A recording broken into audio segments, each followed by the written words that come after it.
శీతో భవ హనుమత అంది లక్ష్మి సీతాదేవి. హనుమంతుడికి తల్లగా ఉండు అంటే హనుమంతుడికి తల్లగా ఉన్నాడా? విభీషణుడి ఇంటి మీద పడింది నిప్పురవ్వ, ఇల్లు కాల్చలే. ఇది ఎలా జరిగింది? శ్లోకంలో ఉండే ఒక అందం పట్టుకోవాలి మనం. ఏమిటది? శీతోభవ హనుమత పదాన్ని విడగొట్టండి. హనుమంతుని మతిని అనుసరించి సరదాగా చెప్పుకోవడం, ఇది రసజ్ఞత అంటేను.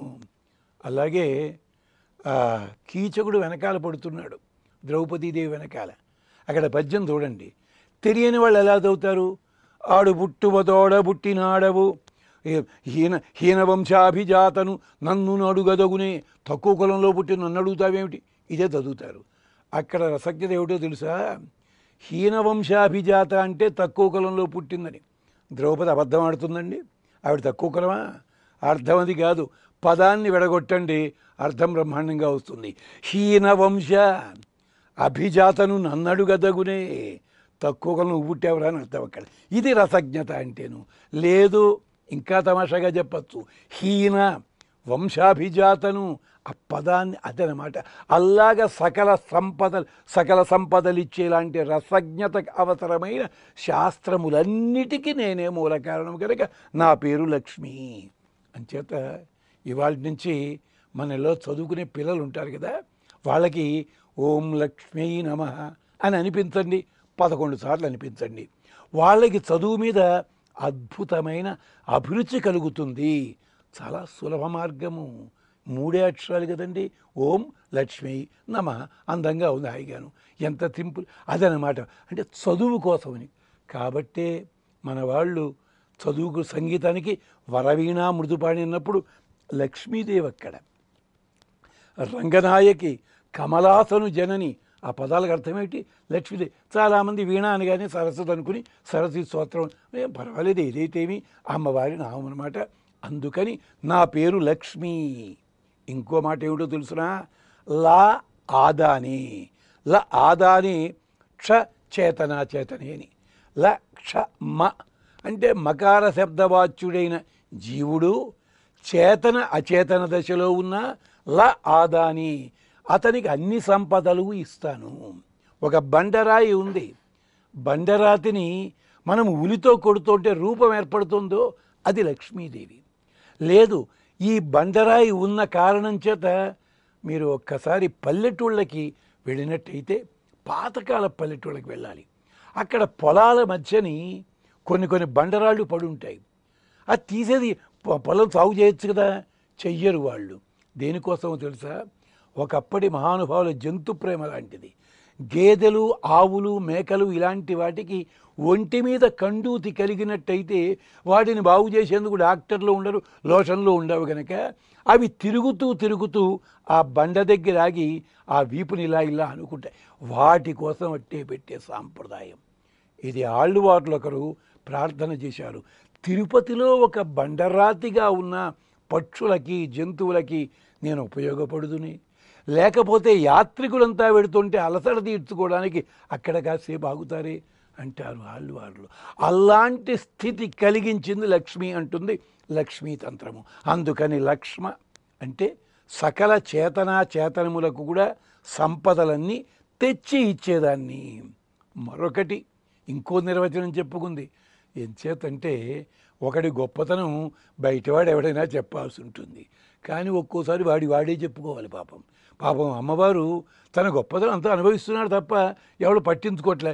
ఇంద్రుడు వచ్చి అడిగాడు పాపం లక్ష్మీ తంత్రంలో, అమ్మ నీ వైభవం తెలుసుకోవాలని ఉంది, ఎవరైనా ఏమిటోడు చెప్తాడు, నువ్వే చెప్పమ్మా అంటే, పిల్లవాడితో అమ్మ ఎప్పుడు అబద్ధాలు చెప్పదు, పిల్లవాడితో ఎప్పుడు కూడా అతిశయోక్తులు చెప్పదు. అందంగా ఇది ఆయన నన్ను ఇలా అంటారు, నేను ఇలా అంతే. ఇది అందంగా చెప్తుంది ఆవిడ.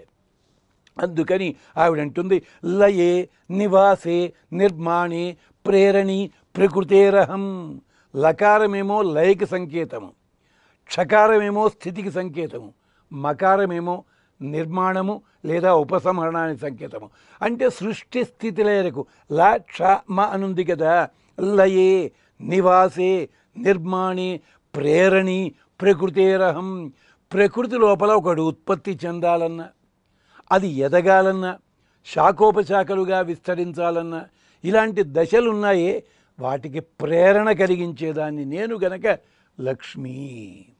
ఇల్లు చూశారు, లక్ష్మీ నివాసంలా ఉందండి. అందరిలలో అవే గోడలు, అవే కిటికీలు, అవే చువ్వలు, అవే ఫ్లోరింగ్లు ఉంటాయి. లక్ష్మీ నివాసం ఏమిటి మామ అంటే చూడగానే చక్కగా ఆహ్లాదం కలిగించేలాగా, అంటే ఇరుకిరుగ్గా కాకుండా హాయిగా తినడానికి చక్కగా గాలి వెలుతురు ఉందని అర్థం అన్నమాట. అంటే గోడలు ఇవన్నీ అవే అయినప్పటికీ నివాసయోగ్యము, నిర్మాణత, ఆ ఆలోచన. అందుకని ప్రకృతి లోపల ప్రేరణ చేసేదాన్ని నేను గనక లక్ష్మీ. అంతే. ఇంకో నిర్వచనంలో చెప్పింది, నేను లక్ష్మీ అన్నట్టయితే కాలస్వరూపాన్ని, కాలాన్ని కలిగిస్తాను, ప్రేరణ కలిగిస్తాను. కాలాన్ని కలిగించడం, ప్రేరణ కలిగించడం ఏమిటండి? చంటి పిల్లవాడు లేదా ఆ పిల్ల 2 ఏళ్ళు 3 ఏళ్ళ వాడు ఆడుకుంటున్నాడు. ఆడుకుంటూ సూర్యాస్తమైతే సూర్యుడు అస్తమిస్తాడు, ఉదయిస్తాడు, వాడికి ఏం తెలియదు. అవుతుండగానే చీకటి పడుతోంది, వాడికి వెంటనే ఆకలిస్తుంది, అన్నం తినాలి. పెడుతున్నాడు, అమ్మ దగ్గరికి పెడుతున్నాడు. అయిందాక ఆవిడ కాసేపు ఉన్న తర్వాత నిద్ర ఆవలిస్తూ ఉంటాడు. అంటే ఏమిటి? తల్లి ఏం చేస్తుందన్నమాట, వాడికి కాలాన్ని గుర్తు చేస్తోంది. వాడు నిద్రపోకపోతే తీసుకుని వెళ్ళి నిద్రపోనన్న అని చేస్తూ, అంటే కాలాన్ని ప్రేరణ చేసేదాన్ని నేను. లోకంలో ఉండే కలయతామహం అన్నాడు భగవంతుడు ఒక చోట. అలాంటిది నేను చేస్తానంటుంది. లక్షణ అంటే కాలస్వరూపము. కాలమంతా ఒకటే, గోడ గడియారమో చేతి గడియారమో ఎప్పుడు ఒకలాగే ఉంటుంది. కానీ శీతాకాలంలో ఎక్కువ రాత్రిపూట ఉంటుంది, పగటిపూట తక్కువ ఉంటుంది. మరి దీన్ని ఏం చెప్తామయ్యా అంటే, కాలం అన్నది ఏమిటనమాట, ఇలా ఉంటుంది లక్షణము. వర్షాకాలము, శీతాకాలము, వేసవికాలము, ఏదో చిగుళ్ళు వేసేది, ఇవన్నీ ఇలాగా ఒక్కొక్కటి సూచించేది నేనేనా నాయనా. అందుకని కాలస్వరూపాన్ని నేను గనక నన్ను లక్షణ అంటారు, కాబట్టి నన్ను లక్ష్మి అంటారు. తర్వాత లక్ష్మికి ఇంకా కొన్ని పదాలతో అమ్మవారు చెప్తారు. నన్ను గుర్తించేలా చేసేదాన్ని, చేర్చేలా దాన్ని, దోషములు తొలగించేదాన్ని, అనుభవింపజేస్తాను, ఉపసంహరిస్తాను, ఈ పనులన్నీ చేస్తా గనక నన్ను లక్ష్మి అంటారు. లక్ష్మీతంత్రం ఒక మొత్తం అధ్యాయంలోనే వివరించింది ఆవిడ. అంటే ఈ పేరు ఎవరు పెట్టారయ్యా అంటే, పాతాళగతి సాధక పంచాక్షరీ మంత్రోయం దివ్య అంతరిక్ష భౌమానాం భోగానాం ఉపపాదక. ఇది పాతాళలోకంలో ఉన్న సంపదలు కూడా మనకి తెచ్చి ఇచ్చేది. ఇది ఎవరు అధ్యాయం చేశారంటే కపిల మహర్షి అని అంటుంది అమ్మవారు. మనకి తెలుగునాట ఓ కవిగారు ఉండేవారు వెనకటి రోజుల్లో. అప్పుడు మొగలాయిలు పరిపాలిస్తున్నారు దేశాన్ని. ఆ రోజుల్లో జగన్నాథ పండితరాయలని మహానుభావుడు.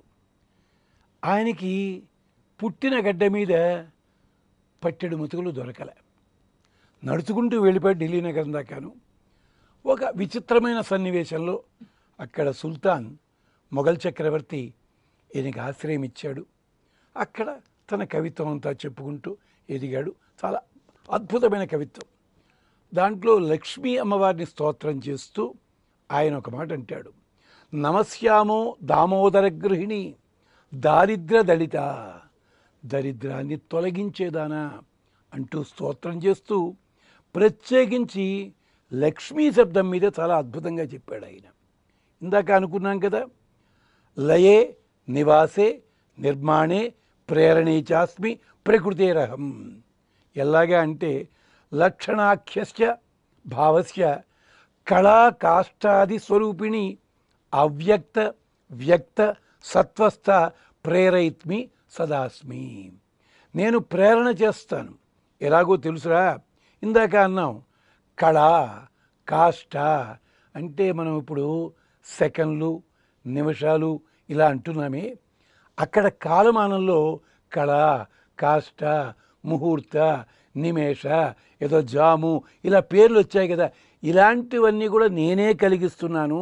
లక్షణ లక్ష్యతే అనేన, అందుకని ఇది కాలము గనక. అంటే కాలములో ఉండే విభాగాలన్నీ నేనే, దాన్ని కలిగించేది నేనే అని చెప్పింది. తైత్తిరీయ నారాయణం కూడా ఇదే మాట అంటుంది. సర్వేష్ నిమేషా జజ్ఞిరే విద్యుత పురుషాదది కళ ముహూర్త కాష్టాశ్చ అహో రాత్ర్యాత సర్వశః అర్ధమాసాః మాసాః ఋతవః సంవత్సరశ్చ. ఇవన్నీ కూడా కాలస్వరూపము. ఈ కాలస్వరూపంలో అంతర్లీనంగా ఉన్నది నేను గనక నా పేరు లక్ష్మి అంటారు. అంటే ఏదైనా వస్తువుని గుర్తించినా అది నా వల్లనే, ఏదైనా వస్తువు దాంతో చేరినా అది నా వల్లనే, దోషములు తొలగినా నా వల్లనే. ఎలాగంటారా, ఒక కాయ చెట్టుకే ఉంది, కటిక్కాయ, తింటే రుచించదు. అయ్యయ్యో ఇలాంటి ఎందుకు రుచించదు మనకెందుకండి అని వదిలేసామనుకోండి, అది కొన్నాళ్ళు పోగానే, ఓ 3-4 రోజులు పోగానే దాని లోపల ఒక మార్పు వచ్చింది, దోరకాయ అయింది. తిన్నాం, బాగుంది, హాయిగా ఉంది. లేదు అలాగే అట్టే పెట్టాం, ఇంకో 2 రోజులు పోయింది, పండు అయ్యింది. అంటే దంతములు లేనివాడు కూడా ఆస్వాదించడానికి. అంటే ఉన్నది ఒకటే, కాలాన్ని బట్టి మారుతూ వచ్చింది. అలాగే కొన్ని పదార్థాలు ఉంటాయి, ఎక్కడో దాచిపెడతాం, దాచిపెడితే కొత్తగా వచ్చినప్పటి రుచి కంటే కూడా ఒక 2-3 నెలలు అట్టే పెట్టామనుకోండి, క్రమంగా దాంట్లో రుచి పెరుగుతుంది. దాంట్లో రుచి పెరగడానికి ఏమన్నా వస్తువులు ఏమన్నా వేసావా దాంట్లోనూ? ఏం లేదు కదా. ఏం జరిగింది? కాలాన్ని బట్టి దాంట్లో పరిపక్వత వచ్చింది. మొగ్గగా ఉంది, అందంగానే ఉంది, కానీ కాలాన్ని బట్టి ఏమవుతుంది, ఈ మొగ్గ పుష్పం అవుతోంది, మరింత అందం కలుగుతోంది కదా. అందుకని కాలస్వరూపాన్ని నేనే లక్షణ లక్ష్యతే అనేనా, ఇది కాలము. అలాంటి కాలాన్ని నేను, నన్ను ఎవరు స్తోత్రం చేశారో తెలుసునా? పాతాళగతి ఉన్నటువంటి సంపాదనంతా కూడా నేను ఇవ్వగలను. లక్ష్యం నయామిచ ఆత్మానం.